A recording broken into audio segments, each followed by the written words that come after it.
This channel does not promote any violence, harmful, or illegal activities. All content provided by this channel is meant for an educational and information purpose only.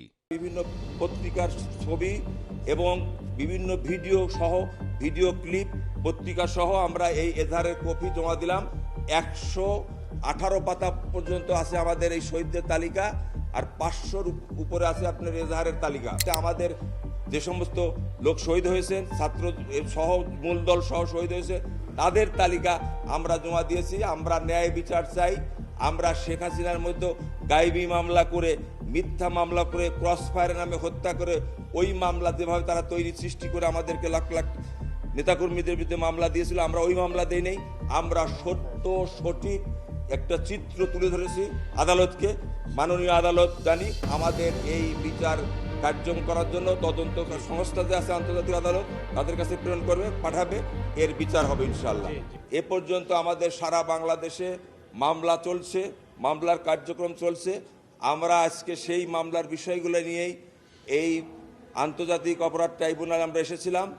আমরা 848 জনের নামের শহীদদের তালিকা এবং 84টি মামলার এজাহারের copy সহ মামলা দায়ের করার জন্য বিএনপির মহাসচিব মির্জা ফখরুল ইসলাম আলমগীর মহোদয় ওনার স্বাক্ষরিত একটি চিঠি আমাকে এবং আমার সাথে আমার সমন্বয়ক আমাদের অ্যাডভোকেট জাহিদ সাহেবকে পাঠিয়েছেন।